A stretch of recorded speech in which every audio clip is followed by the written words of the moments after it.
What's going on, guys? In this video training, I'm going to walk you through the step-by-step process that I use, and I've trained hundreds of other people how to use to hire incredibly effective VAs that work in your business and can complete 90% or more of the tasks in your business. You may have heard the saying, do what you do best and outsource the rest. That is what this is all about. And so this is actually the same exact training that I used when I was managing my performance-based media buying team at Gym Launch. It was a performance-based team, which meant if we didn't make money for our clients, we didn't make money for ourselves. And so I was tasked with hiring and managing and leading a team of people that could do these actions and do them very, very well. And operationally, it's a lot of work, but I found a way to simplify it. It's crazy easy, it's stupid simple, and I shared it with you in this training. It's a step-by-step walkthrough. If you want the document that I actually have that I'm referencing, you can go ahead and just drop a comment or send us an email at support@manicmarketing.com. We'll send it your way, and I'll see you later.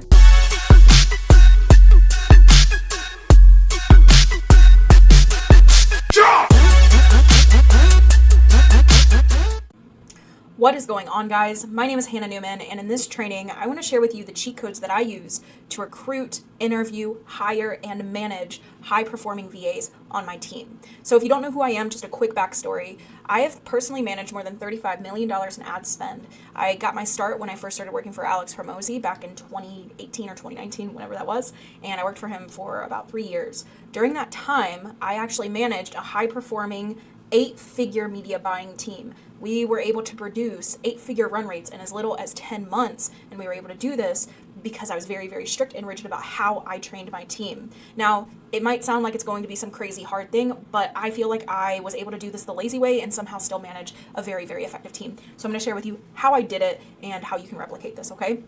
So it's really, really important to know that when it comes to recruiting and hiring, your team, your business's scalability really, really relies on you having this skill set. And if you suck at it, the fact of the matter is that you're going to suck at growing your business. So if you don't want to suck, please just listen to what I have to say and implement whatever you think sounds fair. All right? So the first thing we need to do is we need to get clear on who we are hiring. Before you bring on any role, you need to get really, really clear on the type of person you want to hire. Do you need an influencer or do you need an executor? Those are really the only two types of people you need in your business, influencers and executors. And let me break down what that means for you.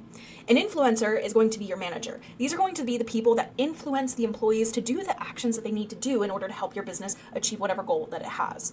Whereas the executors, the only job that they have in your business is to do the job that they need to do and to do it effectively and to do it well, right?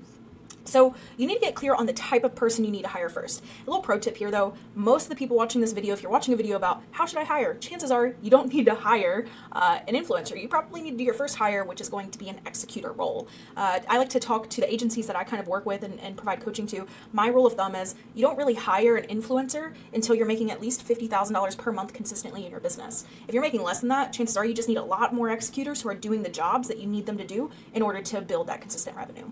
So let's go ahead and dig into how to generate leads for those executor position, right?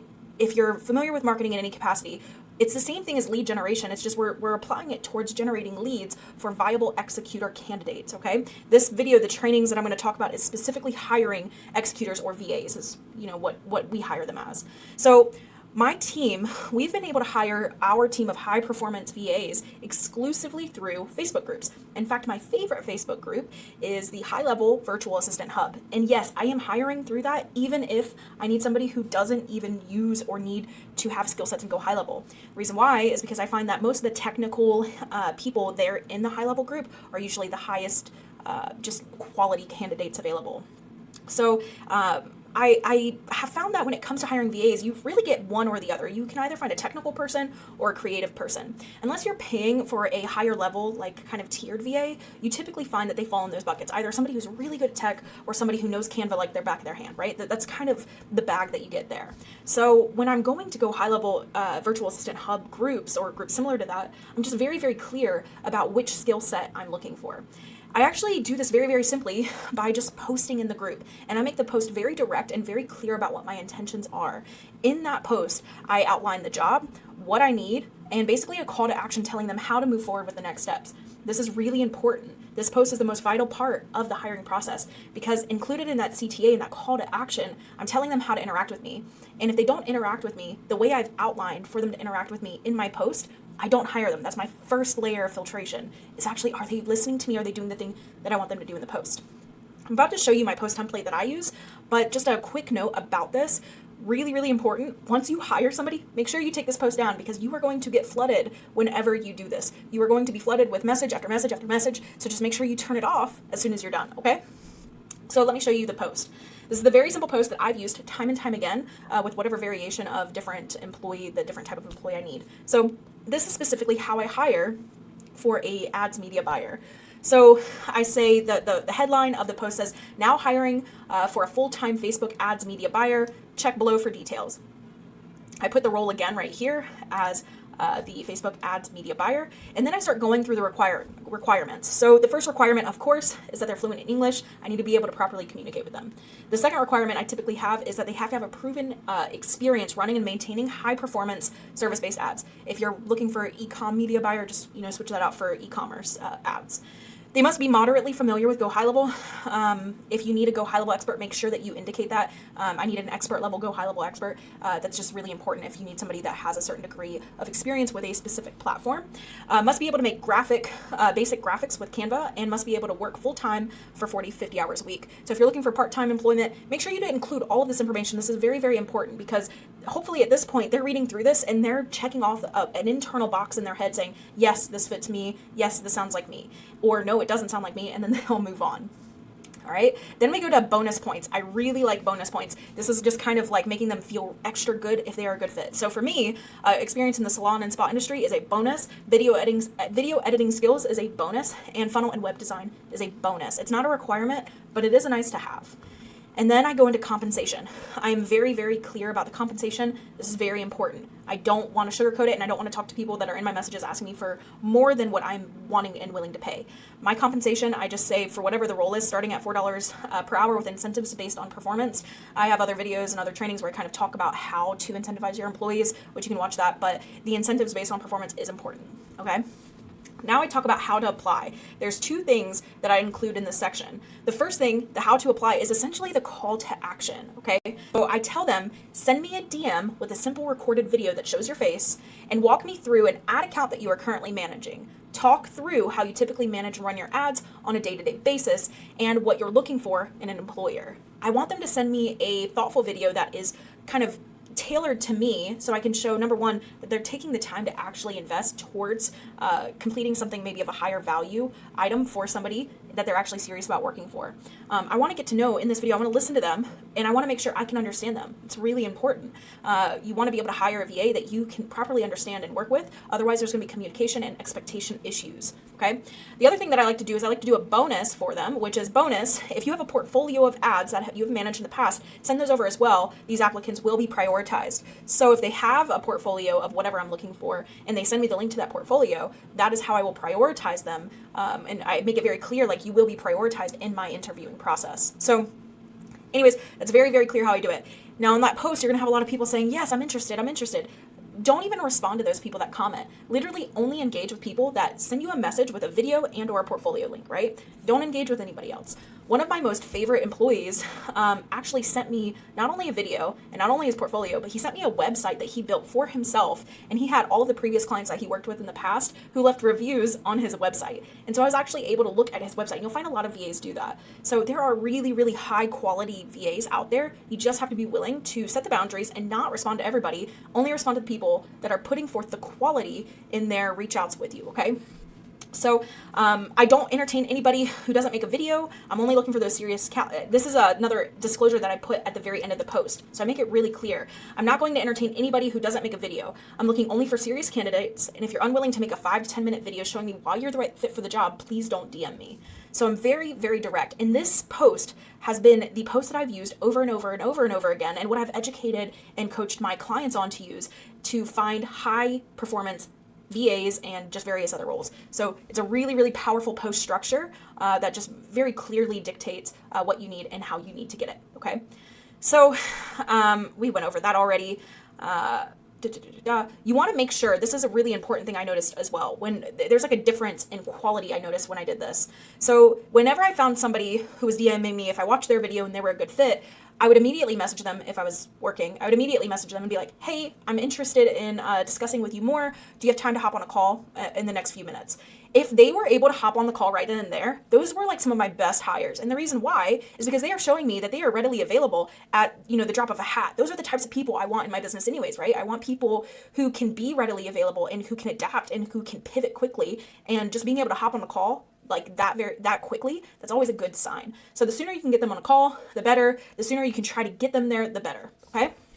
So let's talk about how you interview them. So you already like filter through, and now you got to go through the interview process. This is still vital. All right. You're going to find my top questions below and some squeezer, like a specific squeezer statement that I use when I'm going through my hiring process.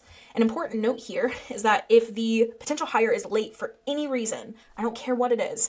I know that sounds horrible, but if they're late for any reason, I do not continue to entertain them. I move on to the next candidate. And the reason why I do that is because I'm a firm believer in second chances are absolutely available to employees, not to new hire candidates, right? So I reserve my second chances and my third chances or whatever for my active employees. I don't have time for that for potential hires, okay? And it's just my way of streamlining my business, okay? So let's talk about some of the first questions that I ask. So question number 1 is, tell me about a recent project that you worked on that you're proud of and why. This is one of my favorite questions to start with. Of course, you do like your small talk. Oh, nice to chat with you. Where are you from? Like anything like that. But like when you're getting into the nitty gritty of your interview questions, this is one of my favorite questions to ask. Tell me about a recent project you worked on that you're proud of and why. And the reason why you want to ask this is because it helps you really interpret what that person's definition of excellence is. What is something that they are proud of? Because is it something to you that seems mediocre or maybe unimportant? Because if that's the case, that's probably the first sign that you guys are not in alignment. Okay. The second question I like to ask is, what would you say your top 3 qualities are? This is a really good way to kind of identify what they see in themselves as valuable qualities to have in a business, right? So what I'm really looking for and what I like to hear when I ask this question is attention to detail, self-reliant, basically they're able to find information on their own, and that they're able to think outside the box. Those are really important to me specifically because attention to detail, I run a marketing agency, right? So I want my clients to be able to get the right ads out and to just have the right information available in their own social media. The second thing that's really important to me is them being able to find out information on their own, because I do run a lean and mean team. So I don't want somebody having to constantly come to me or other people on my team with questions that they could potentially find on their own with a simple Google or YouTube search, right? So I'm really looking for people that are self-reliant and have great attention to detail, and potentially ideally creative in that if they can't figure something out, they can find a potential solution by just being creative. All right. Next question I ask is, how many hours do you have available on a weekly basis for my projects? This is so important, okay? The reason why I ask this, and I actually have 2 variations. Let me make that clear first. It depends on what kind of role you're looking for. If you're looking for somebody who is just going to kind of, maybe you're looking for a video editor. If you're looking for a video editor who you literally batch content, they do the things that they need to do, and that's it. Like you don't need them to come to calls with you all the time. You don't need them for dedicated hours. The way I have this structured, number 3 is perfect for them. How many hours do you have available for my projects? And the reason why you want to ask it that way for those people is because it is very, very common for VAs to have multiple clients, right? So this question is kind of asked in an open-ended way so that way the VA can give you an actual number or estimation of the time that they have available, taking into consideration their other clients, right? So that's how I would structure it if it's a task-based, like they don't really need to go to any calls. They don't really need to do tasks at specific times. Now, for something like a media buyer, where I do have very specific times that I want them to be working, I like to phrase this question this way. So I'll say something along the lines of like, hey, so for this specific role, I'm looking for somebody who can work Monday through Friday from 9 a.m. Eastern to 5 p.m. Eastern.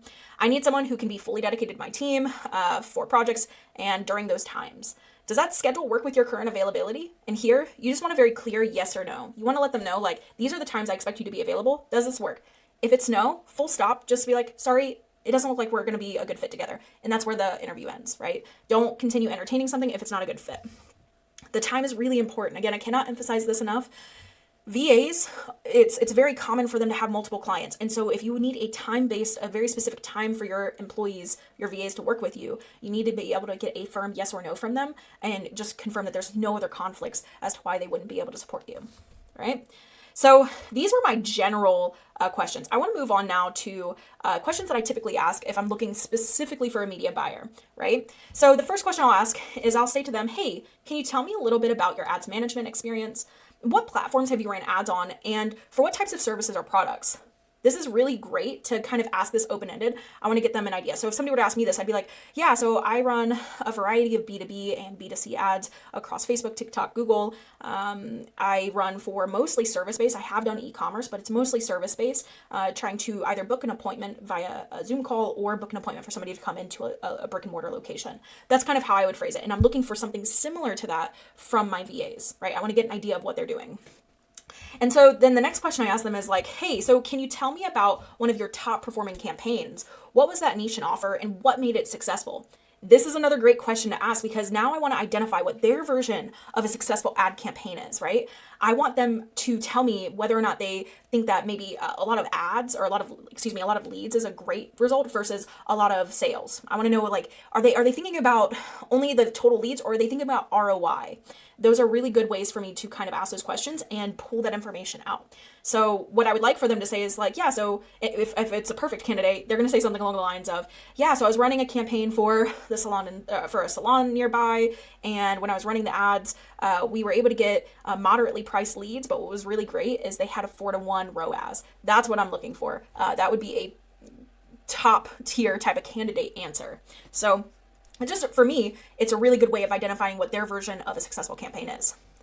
The next question I like to ask them, this is very important because it kind of tells me about their work ethic, is I like to ask them, so what does a typical day look like for you as a media buyer? By this, I mean, from the start of your day to the end of your day, what do you typically do for any accounts that you're managing, right? Here you want to pay attention to how they prioritize your day. You want to find out what they do and how they structure it out in their head or on their calendar to manage accounts, so that we can make sure that they're as effective as possible, okay? Ideally, they're going to say something like, I do morning audits, then I make a list of priorities, and then I resolve those priorities throughout my day, and then maybe tie off any loose ends by the end of the day. That's a perfect solution. All right. The fourth question I like to ask specifically for media buyers is, hey, when you're identifying whether an ad is performing well or not, what are some key metrics that you're looking for? This is really great because this will tell you if they actually know how to purchase media the right way, or if they were just a cog in the machine somewhere else where they were just pressing buttons and doing stuff, right? Being able to understand how to read an ads manager and identify whether or not something is truly performing well is a skill set in and of itself. And what I want to identify right here is, does this person understand how to read an ads manager, and how will they dictate whether something is doing well or not doing well? Okay. So one thing to note about this though, I know that's kind of like getting into the nitty gritty. I really want to note that I actually prefer not hiring experts. And I know that sounds crazy, but I actually prefer hiring people who only have moderate experience. I like to train them myself and mold them to what I want. Now, the benefit of this, of course, is that I can get them cheaper at a cheaper rate. So instead of paying maybe $6 to $8 for an expert media buyer, I'm only paying $4 to $5 an hour for a media buyer. And that media buyer, I'm going to go through an intense training process, which I'll share with you as well. And by the end of it, I'll have a very, very effective media buyer that works exactly the way I want them to work, who was molded because they weren't necessarily set in their ways with hiring, right? They didn't have bad habits yet. So I was able to mold them into what I wanted them to be for my business and pay them less. So that's kind of how I recommend it if you're able to. Now, if you don't have time, energy, or bandwidth to train somebody and you actually need an expert that knows what they're doing, then I would probably just go that route. All right. So now that I went through the actual questions for the general and media buying specific, I'm going to tell you my favorite squeeze question, right? This is one single question that I do for every single interview, and it's designed to make people feel slightly uncomfortable, but it's good because once they feel uncomfortable, they're going to answer it and we can just move on from it, right? So this is how it sounds. It'll say something like, hey, Hannah, so I like you, which is why I want to be super upfront about how our business works. We move very quickly, and we need people who are very hardworking and adaptable. Oftentimes, because of how quickly we pivot, our team will have to work later hours or even over the weekend. Additionally, the team that we have here is full of high output individuals, and we have come to expect nothing less. Transparently, this is why we have a really strict hire fast, fire faster policy, which, in a nutshell, just means that when we bring somebody on, if they are not meeting our expectations by having maybe poor work ethic, showing up late, or putting out subpar work, we let them go and we move on to another candidate that may be a better culture fit for us. I like to be super upfront about this because, to be honest, I don't like firing people. And when I do want to hire somebody like yourself, for example, I just want to make sure that they are really super on board and ready to put in the work for what we need. So let me just ask you this. Is working for a culture like the one that I just described to you somewhere that you would feel like you'd be a good fit at? So I literally just went through this, right? And I framed it as like, hey, I'm looking for top tier people. I'm not afraid to fire them if I have to, but I really would prefer not to fire them.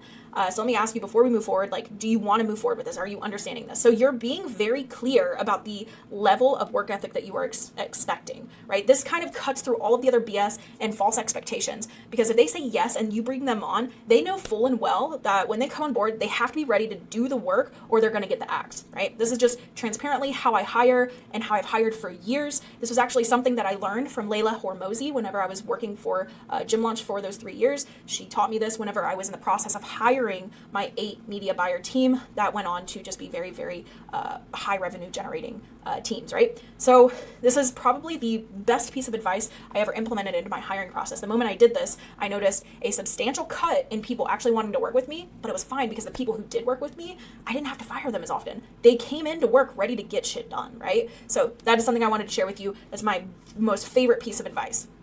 Okay.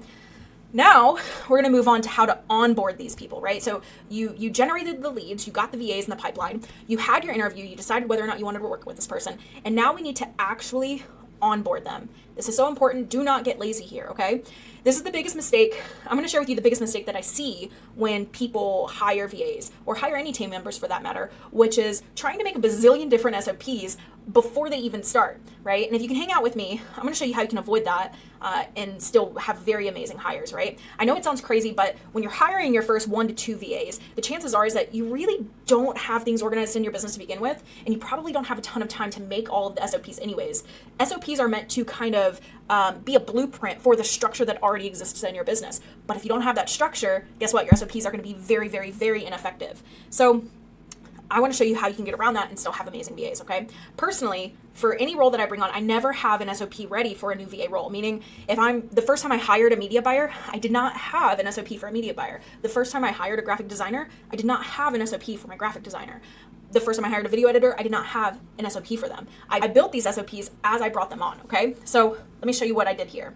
I have this kind of broken down into the steps that I use to onboard people. So the first step to onboard somebody when they come on board is to just make sure they have access to the tools that they need, whatever the tools are. We're talking Slack, go high level, email, whatever. Make sure you set them up with their own logins or the central logins. Get them that information, okay? Or get them set up in those. Step 2 is to schedule their first Zoom call if you haven't already. And basically you just want to be clear. So you are either scheduling the first call or you're reminding them of the call and letting them know something along the lines of like, hey, I'm excited to see you for our call on Wednesday. I went ahead and I set you up with XYZ. Please make sure you can log into all of these platforms before our call. And I'm just very clear about that because I want to hit the ground running. I want to make sure when they come on board, we are ready to roll. All right. So then onboarding step 3 is that this is before I even hop on a call with them, right? This is before the Zoom call with them. I go ahead and I make a list for myself of everything I want them to do. I went ahead and I made this example list for you as well based off of the daily and weekly expectations that I have specifically for a media buyer. So my daily expectations would be that my media buyer is doing morning ad audits, they're sourcing tasks, they're doing inbox zero, they're doing afternoon ad audits, and they're doing an end of day report. And their weekly tasks are an in-depth account audit, which usually includes ensuring campaign status, verifying ad spend, verifying all offer information is correct, analyzing overall ad performance and ensuring that it's properly connected, and then recording client results on a roster, right? So this is the first thing I do for my weekly. And then the second task that they have on their weekly is to do any asset testing results. So if they're running various assets that we're trying to get some testing data for, they'll report on those, and then they do an end of week report. So again, I just make a list of everything that I want them to do on a daily and weekly cadence. And if there's any monthly, like once a month things you want them to do, you would make that too. Add that to your list. So once you have your list set up, you're now prepped and ready for your first onboarding call. In the beginning of your onboarding call, the first call is the I do call. This call is usually 1 to 2 days. You do this in a row. And I'll just tell you how I do it. When I schedule these calls, I literally sit down and I basically book out my entire day. So if I'm onboarding a brand new media buyer on Wednesday, I'm blocking out my entire Wednesday. I'm not taking any calls on Wednesday because when I bring them on, I'm going to have them in a Zoom call with me all day where I'm going to do the job that I want them to do. And when I'm doing that job, I'm going to have it on Zoom. I'm going to have it recorded, and I'm going to be walking through step by step how I'm doing it, narrating every single thing I do so that way they can see and understand, right? And I want them to ask questions while I'm doing this. I want to encourage those questions so that way I can educate them on the what we do, the how we do it and the why we do it. That's really important, okay?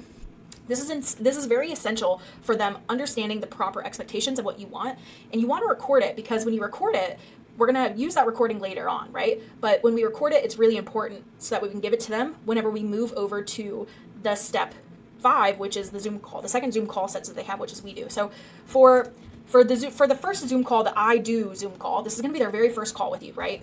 This call, again, it might be 1 or 2 days long. It really depends on how much training and how much tasks you're trying to give them. The Zoom call that we do, this is usually going to be 2 or 3 days.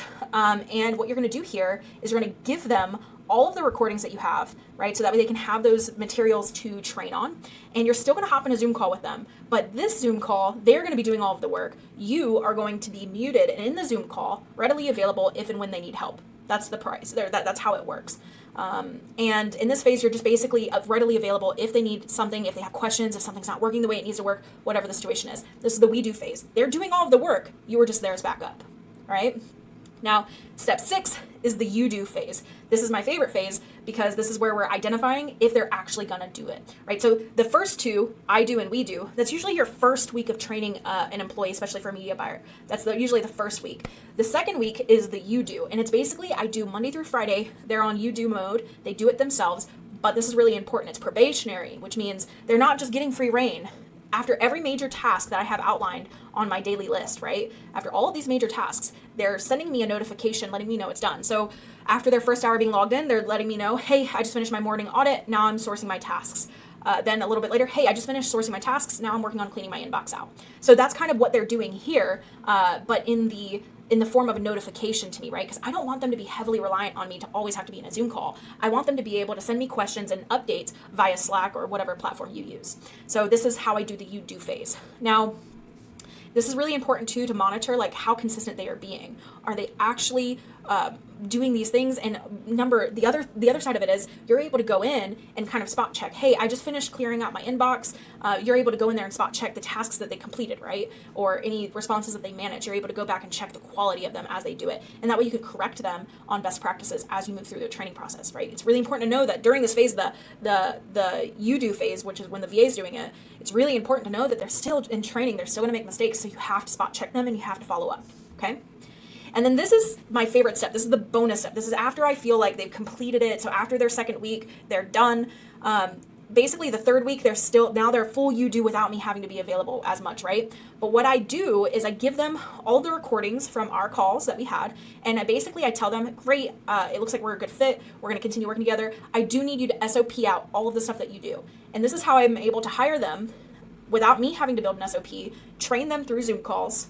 And then basically once they are at a point where I feel like they're ready to do it by themselves, they are now at a point where in between their tasks and free time, they're SOPing the exact processes that they are doing. So that way they're readily available for any next and future hires.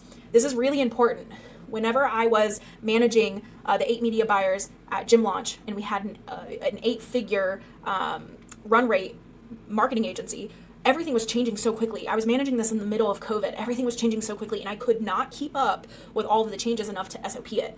So what I would do is I would make videos, train my team on something, and then I would give one video to this person, one video to this person, one video to this person, and they would all SOP my stuff. I didn't make any of the SOPs exclusively by myself. What I did do is I verified and did a QA check on all of them. But my team were the ones who actually built the SOPs. I just verified and made small edits. This is really, really important. I strongly recommend this. This is how you can get around having to do all of this extra work yourself. And what you do, if you really want to make it awesome, which is what I did, you have them first write out the SOP and you verify all of the steps make sense.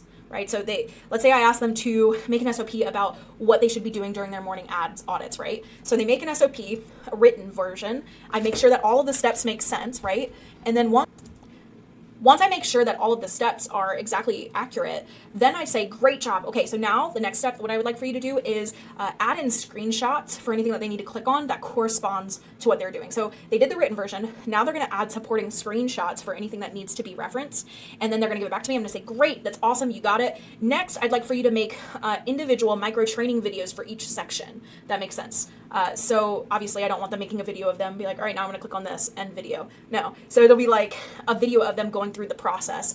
So that way it's a reference video at the top. So that is how I have them set up my SOPs. So Anyways, that is the very, very transparent way that I am able to recruit, interview, hire, and maintain high performance VAs in multiple capacities in my business, including media buying, creatives, just administrative, whatever it is. It's a very, very transparent way that I do it, and I hope you're able to take this and do it for yourself. I promise you won't regret it. So anyways, good luck, and I will see you in whatever next video I happen to see you in. Later. All right, guys, if you feel like you learned something valuable from this training and you'd like to see more content like this, feel free to drop a like on this video and hit that subscribe button. And don't forget to check out the links below where we have tons of free resources, including a 100% free AI marketing tool designed specifically for business owners who want to grow and scale with social media. Hope you enjoy it, and until then, I'll see you in the next video.